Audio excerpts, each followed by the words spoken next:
if you look back at your career, and you're still quite young, but I mean, when you look back at the bulk of your career studying memory and intelligence in neuroscience, is there anything that's really blown you away about the way our minds work, our brains work? Well, I would say that the more you actually study the brain, the more you realize that the simple things we take for granted are in fact mind-blowing. So, and actually the more you study artificial intelligence, the more this is the case as well. So our ability to literally just walk and talk at the same time is phenomenal. Like, honestly, it seems easy to us because we are built to do that and we learn how to do it very easily. But at the end of the day, these sorts of simple tasks are incredibly difficult. And that's been one of the things that I think has been most interesting from both the artificial intelligence and neuroscience perspective, is the realization that what's so remarkable about our brains is that they take tasks that are hard and they make them look easy. And meanwhile, many of the tasks that this is maybe a flip side to that, is many of the tasks that we think are hard can actually be made relatively easy without too much effort. And it was likely just that we didn't evolve to do them. You know, a perfect example of that is math. Everyone talks about how hard math is, but math is actually easy. Math is a lot simpler than walking. Only our brains weren't made to do math, our brains were made to walk. So we're very good at walking and we're maybe not so good at math. But this is why, you know, or say take chess, right? Computers beat humans in chess decades ago now, but computers still cannot wash the dishes, literally. You know, it seems like a simple thing, but these basic tasks of ours are so much more complicated than we realize.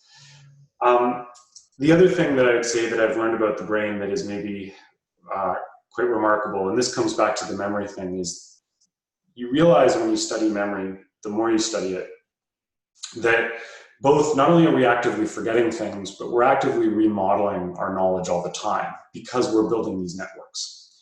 And part of what that means is that what we think of as being the truth is not actually objective truth. We can remember things, we can believe things, and they can be completely false.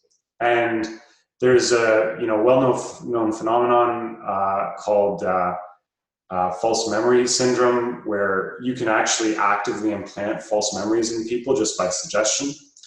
And in more recent years, neuroscientists working with animal models and some very advanced technologies called optogenetics have shown that you can also artificially induce memories in mice. And for all intents and purposes, the mice just remember that thing. They don't know it's an artificial memory.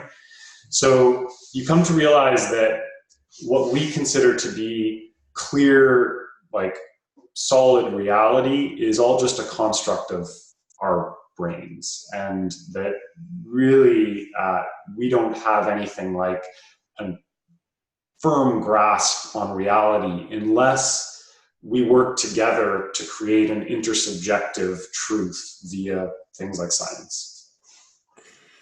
So when someone is telling you a story about something that happened to them and they're recalling it from memory, are you always thinking, yeah, it probably didn't happen quite like that, because everything's subjective?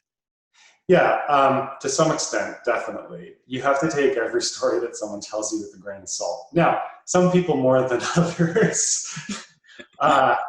But you know, this is a big problem. Say, we know at this point in time that eyewitness testimony, for example, is not actually that good, even though it's considered the gold standard in judicial cases. But if you actually look at the data, like, people will remember the wrong thing a lot of the time. And so, yeah, you know, when someone's telling you a story, it's perfectly reasonable to take it with a grain of salt.